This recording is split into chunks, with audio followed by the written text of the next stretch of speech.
timbul kaos, akan timbul homogelia yang tidak tertanggung, tidak terpikirkan baik dilihat dari sudut agama maupun dilihat dari sudut yang lain. Bahwa memilih yang mana? Dengan adanya undang-undang nomor 3 kalau tidak salah tahun berapa 1985. Ini kalau kita mau melek ya dengan betul-betul itu sebenarnya di sana sudah dirasakan jalan bahwa semua 3 itu sekalipun nama dan bentuknya berlain-lain, tapi dasarnya sebenarnya kalau kita mau hidup, kita melihat realitas sejak tahun 75 sejak lahirnya P3 PDI Golkar sebagai penyederhanaan partai-partai hanya tinggal 3, itu kita kalau arif dan awas waktu itu sudah tidak ada loh label-label atau merek-merek yang lain-lain, semua rata saja. Partai Persatuan Pembangunan, PDI Partai Demokrasi Indonesia, Golkar. Malah ada yang ngomong Pak, ini kok buat menawi ini jangan selamat. Kenapa tidak disebut Partai Pembangunan Islam? Itu sebenarnya mulai sejak itu label itu sudah mulai diturunkan. Yang ada tinggal di dalam anggaran dasar saja. Dan anggaran dasar ini pun setelah pemilu ini berakhir. Khususnya ya ini 2 tahun penyesuaian dengan undang-undang. Ini kalau kita mengikuti realitas dengan nyata, memang tidak boleh lagi disebut ideologi. Tidak ada partai Islam, tidak ada partai Kristen, tidak ada Katolik, tidak ada Hindu, tidak ada Marxis, tidak ada sosialis, tidak ada Marxis, apalagi kalau Marxis.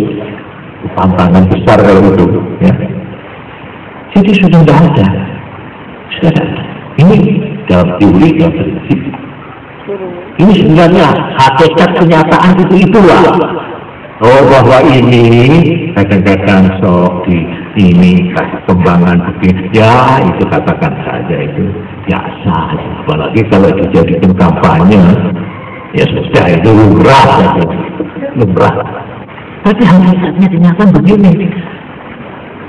Tidak setuju ini sudah menjadi undang-undang, berarti ini sudah menjadi putusan negara. Di sini sudah berlaku ati Allah wa ati Rasul wa ulil amri minkum. Ini sudah sekarang tidak ada pilihan lain.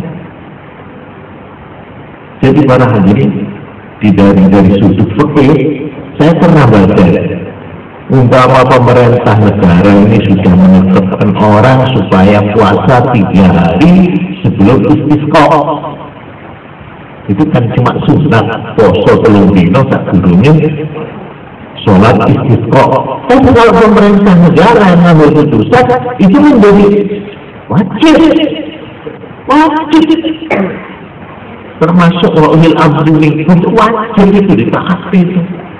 Ingat, kalau kita mau bicara soal hukum Islam, ya perkara sampean wis ora seneng atau ora perlu lihat hukum Islam, ya monggo presto.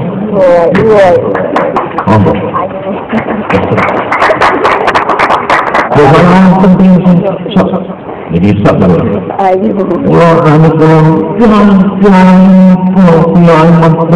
mempolitisir agama. Hukum agama, dia mau ya baca tiang macam-macam ya. Tempat berpijaknya lain-lain, latar belakangnya juga lain-lain, motivasinya lain-lain. Tapi yang perlu terus terang, sejak Nahdlatul Ulama ini dengan muktamarnya yang ke-27 menempatkan ulama sebagai penanggung jawab terutama dan pertama. Ini hukum agama itu harus dijadikan pegangan pokok nih. Apa-apa kita lihat dari sudut agama, hukum agama, hukum syariat, hukum fikih, itu sudah keharusan. Saya sebagai roh Islam tidak bisa lain kecuali harus bagaimana menurut hukum agama. Para hadirin, kalau kita lihat dari sudut ini, dari sudut hukum agama, jadi kebebasan memilih itu sebenarnya amrun mubah, perkara yang mubah. Jadi mubah ligatihi mubah. Ya wujudnya boleh saja. Loh, ini ulama-ulama NU itu bertanggung jawab. Kalau memutuskan di muktamar memberi kebebasan kepada warga NU untuk menyalurkan aspirasi politiknya dimanapun saja. Tak ngotot keputusan ini ya. Ya. Jadi kalau ada orang yang ingin merubah ini, kalau orang saya kira kurang tepat. Muktamar, undang muktamar ya, kenapa ada muktamar yang dibondong itu kok ngotot? Ayo, muktamar yang berikutnya dibetulkan kalau. Tapi selama muktamar itu menjadi pegangan, tidak ada lain. Ini artinya mubah ligatihi wa amal ghairihi bi'amal. Ya, ini barang penawar. Bapak mengatakan, gila itu begitu. Aja baik. Bapak itu ligatihi mubah. Tapi sakit wajib ligatihi. Malahan sakit haram ligatihi. Ini juga macam benar ini. Rasul ini mubah ligatihi. Ligatihi mubah itu mau itu mubah. Tapi ini takoi ibadah masalah. Gimana sunat itu? Ini tergantung waktu. Terserah niat dulu. Kenapa pun? Ini perkara-perkara ya. Wah, kalau kenapa? Malah langsung bisa anggap saja itu mimpi buruk kemauan. Saya itu baru ya mimpi elek kan Nabi mimpi elek terus kapulih itu pintu. Auzubillah bersyukur gitu. Auzubillah bersyukur gitu. Insyaallah gak apa-apa. Ya jalan dari ke zaman itu rame-rame kalau itu ya ini buka aku makili yang ini kabeh apa pun buka tetap lalu kebebasan ini kalau kita lihat dari segi hikmahnya yang positif ada dua. Satu, kebebasan ini untuk pertama kalinya umat Islam khususnya anggota NU ini mendapat peningkatan dalam arti pendidikan politik, pendewasaan.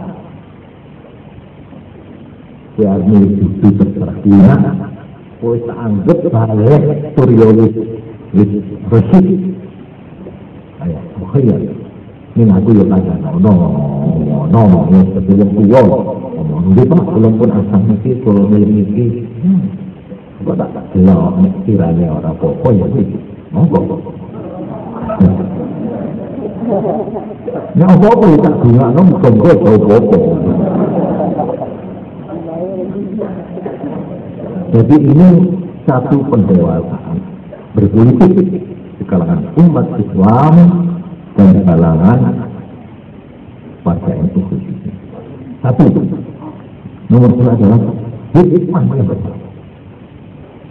Yang ini mempunyai skup nasional, yaitu dengan dibebaskan anggota-anggota Orpol Islam, ormas Islam, untuk memilih yang mana saja.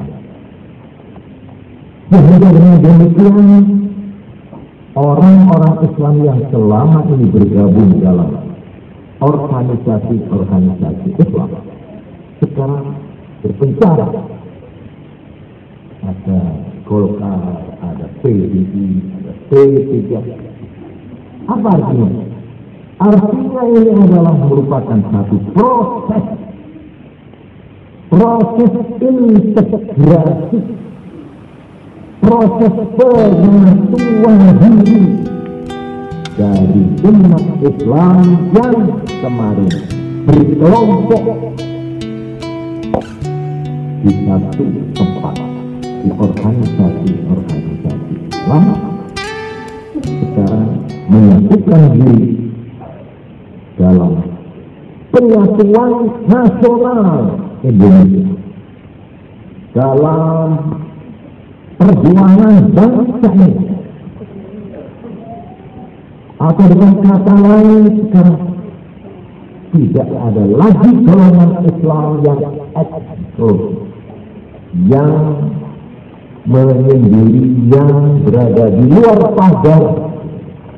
Orang menyatu menjadi satu di dalam kancahnya perjuangan bangsa. Ini satu hikmah yang harus kita catat. Para hadirin, ini pengertian ini membawa pengertian berikut, yaitu tentang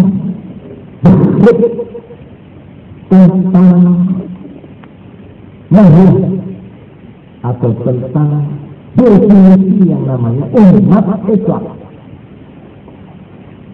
Ada orang yang nyelatuk, bagaimana sekarang? Ya kenapa? Sekarang potensi Islam, potensi umat Islam sudah berakhir.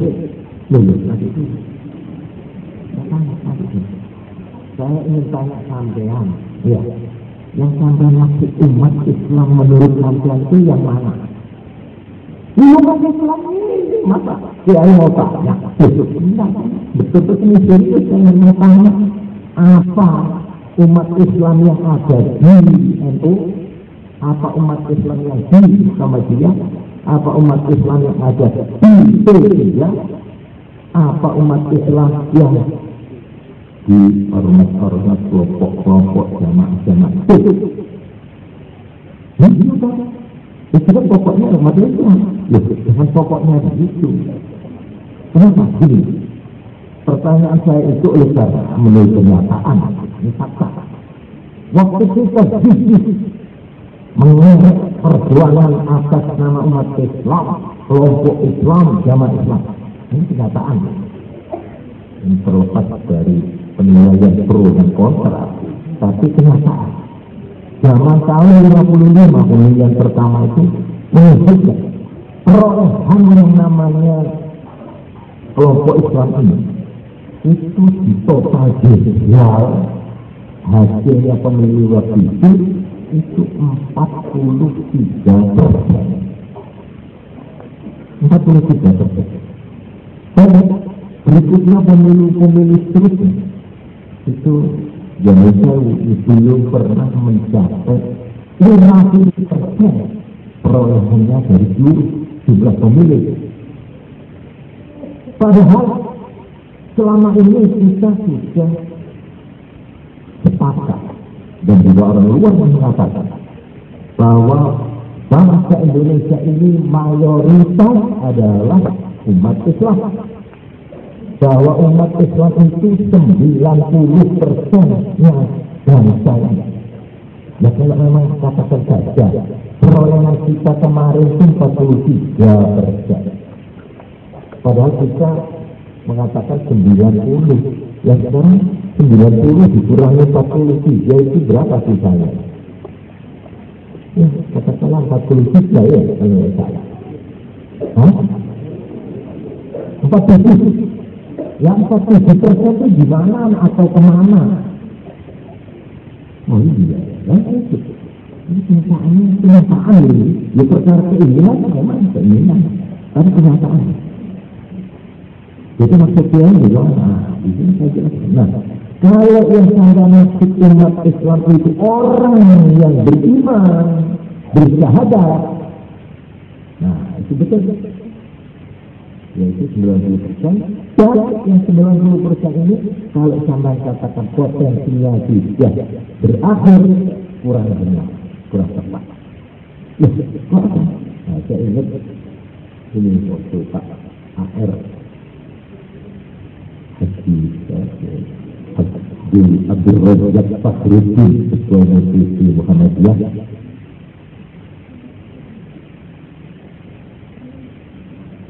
itu di sana beliau mengatakan pemilih sebenarnya yang menang itu umat Islam. Itu simple saja kemenangan umat. Tapi seperti juga.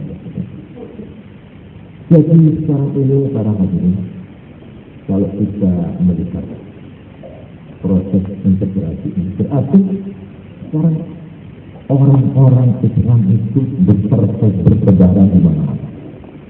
Itu juga orang mayoritas lah itu umat Islam. Itu mayoritas. Ya mayoritas itu harus dibawa terus. Harus ada mayoritas. Ya, bertempat. Bersekarang itu pernah waktu jadi pangdam Jakarta itu. Ya, terang-terang. Saya juga terang-terang ada Pak Tamat. Dia pun abdi itu kebetulan. Saya katakan sangatnya itu seorang bukan Islam. Ya. Tapi anak buahnya itu 90% Islam. Ya, kata saya bukan kata saya. Katanya Pak Pangdam saya. Waktu itu malah saya terus orang pasar itu yang mayoritas siapa? Yang Islam.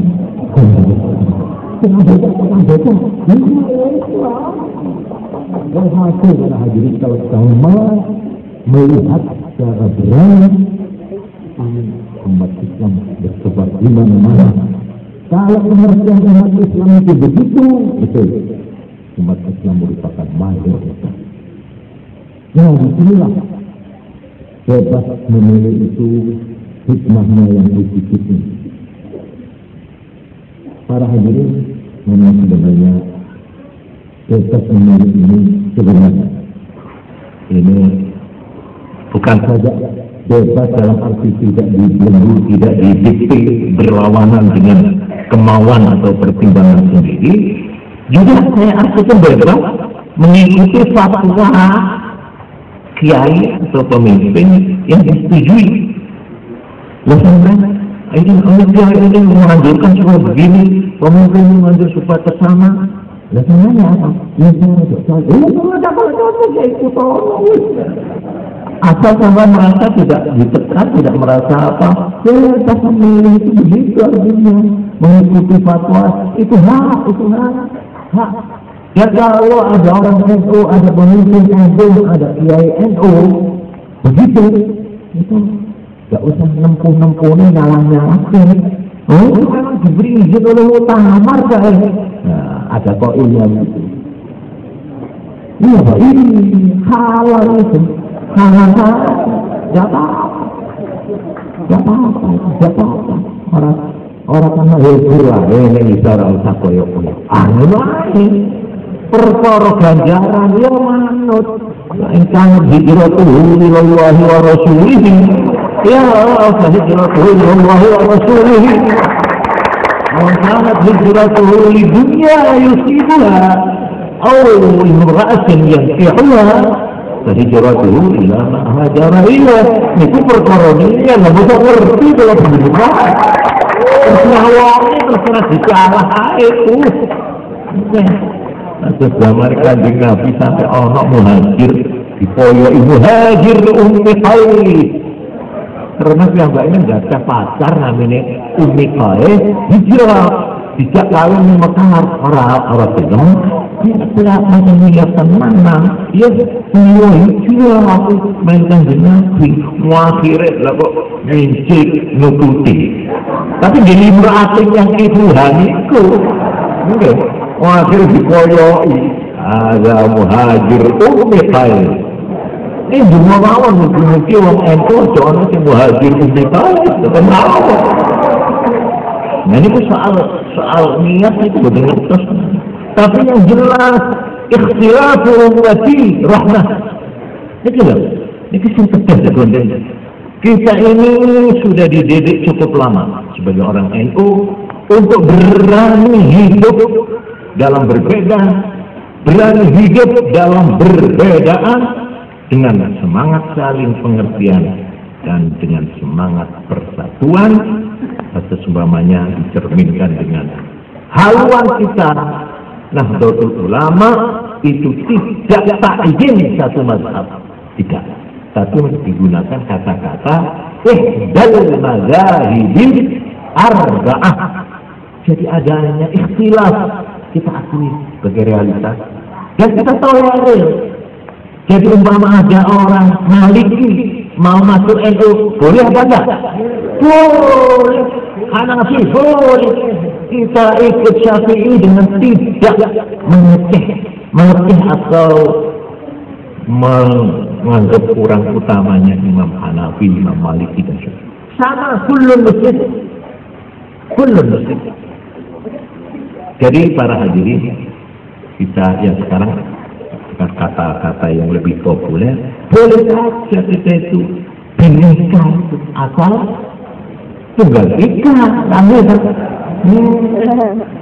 saya katakan dengan penuh kesadaran di negara ini betul negara persatuan, negara kesatuan, tapi tidak berarti identitas suku, identitas daerah, identitas golongan, ya katakanlah sara itu dalam arti kehadirannya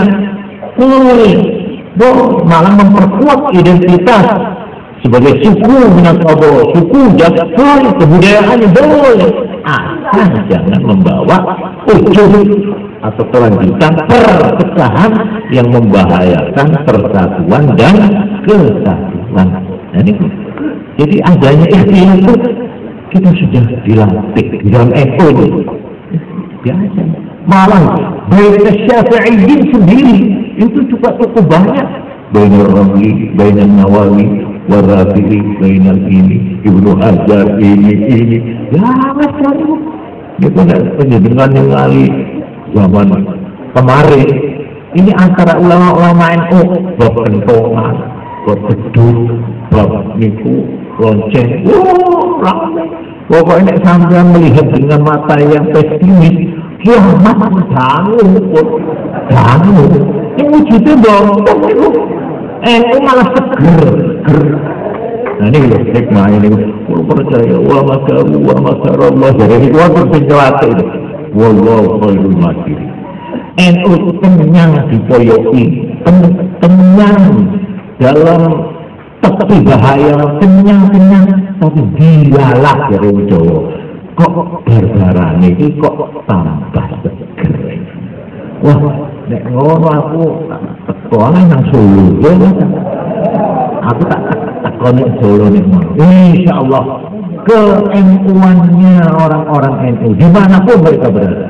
Apa di dalam induk organisasi NU, apa di Golkar, apa di P3, apa di PDI, apa tidak di tiga-tiganya, insya Allah ikatan atau NU perbindingnya, pertalian, rabitah, jami'ah, bainana nahdi, insya Allah akwa. Masih jo opo nek janji wong NU DMB katakanlah teko patine teko larane nggih teko boyo tapi ora teko nopo mati insyaallah nggih nopo. Nah karena itu marilah kita sebagai penerus, sebagai pemimpin maupun sebagai ulama, marilah Nahdlatul Ulama dengan segala citranya ini kita tegakkan wasatan umat wasatan litakunu syuhada 'ala an-nas wa yakuna ar-rasulu 'alaikum syahid.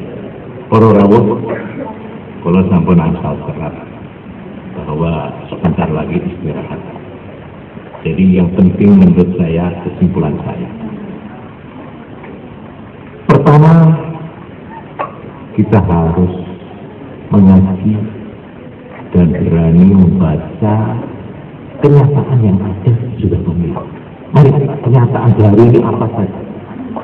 Baik melihat undang-undang maupun melihat kenyataan dan sebagainya. Kita harus pandai membaca realitas, membaca istilah hukum ini. Muktadul hal. Muktadul hal itu ya. Ini kenyataan. Saudara setuju atau tidak setuju itu soal lain. Soal melihat ini yang ideal begini, yang ideal boleh, tapi kenyataan ini semua harus dibaca. Atau dengan kata lain kita harus berani membaca. Orang punya mau, orang punya pikiran, orang lain kalau kita masih mau bergaul. Nah kalau nyepi ini belum ya terserah. Kita cukup membaca niat kita sendiri saja. Tapi kalau kita hidup dalam apalagi masyarakat yang majmur ini, kita harus pandai-pandai melihat. Jangan hanya membaca kemauan sendiri saja, apalagi mau mendiktikan, mau mendesakkan, mau memaksakan kemauan diri sendiri saja. Saya cobalah bagaimana ibarat orang itu, marilah kita mempunyai husnul tafahum. Ya, kalau kita teruskan tadi apa? Husnul niyah dan husnul dhon. Ya, itu perlu. Memang berat. Wah, tapi kalau nyata usah, itu usah. Ini tetap waspada itu. Tapi dalam arti bergaul itu sedang. Husnul tafahum, husnul niyah dan husnul dhon. Ini bacaan menyebut. Jangan terlupa hadis atau makalah ini. Ihtarisu minan nasi, bisu izah itu dah. Ini pun hadis atau makalah. Tapi ini pun orang tahu. Wah, ini pun. Tapi nyatanya kiai-kiai kok bukan nabi.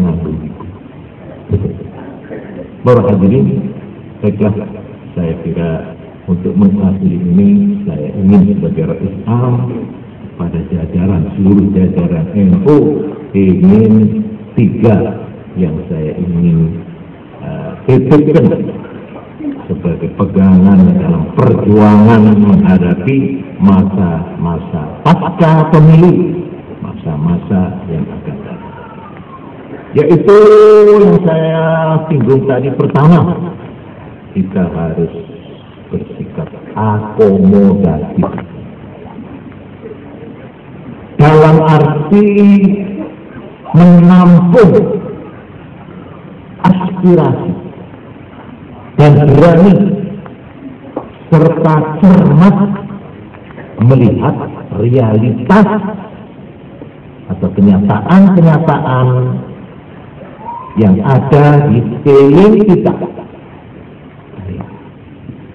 Ada apa? Apa yang berjalan?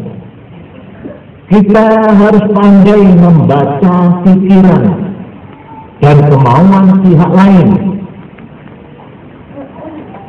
Jangan hanya tahu dan memakai kehendak sendiri secara sepihak. Tapi dalam pada itu, kita mempunyai pendirian dan prinsip yang tegas dan jelas. Sungguh pun kita mempunyai pendirian dan prinsip yang jelas, ini tidak berarti bahwa kita tidak bisa bertindak dan berlaku super dan bijaksana dalam pergaulan bersama secara terbuka, memberi dan menerima. Tegas dalam pendirian, super dalam pergaulan. Ini betul-betul mohon dijadikan renungan untuk dipikirkan terutama oleh pemimpin-pemimpin yang bertanggung jawab dalam jajaran Nahdlatul Ulama. 2, selektif. Artinya kita mengadakan seleksi. Realitas kita tampung. Lalu kita melakukan seleksi atas segala sesuatunya. Mana yang memang manfaat kita ambil, yang positif kita ambil. Nah, selektif itu artinya yang tidak bertentangan dengan nilai-nilai agama. Kalau bertentangan dengan nilai-nilai agama, bertentangan dengan nilai-nilai moral, akhlak, bertentangan dengan kepentingan umum atau kepentingan nasional. Nah, dengan cara yang bijaksana. Yang ketiga, integratif. Integratif dalam arti kita menyatu dengan perjuangan bangsa, menyatu dengan bangsa, menyatu dengan masyarakat dan kepentingan negara. Kita mempunyai atau berorientasi kepada dua kepentingan secara serempak. Ini saya ucapkan sebagai orang Islam. Kepentingan agama tanpa merugikan kepentingan nasional. Sekaligus kepentingan nasional tanpa merugikan agama. Para hadirin, di dalam sebuah sabda Rasulullah SAW, ini saya jadikan penutup. Ada rawahu Hakim fil Mustadrak wa qala sahihul isnad. Qala Rasulullah sallallahu alaihi wasallam, "Man kanat 'indahu nasihatun li dhi sultan." Siapa yang mempunyai saran atau kritik pada orang atau pihak yang berkuasa, fala yukallimhu biha alaniyatan, fala yukallimhu biha alaniyatan, jangan diucapkan secara demonstratif sehingga mengganggu stabilitas nasional sampai mengganggu wibawa pemerintah.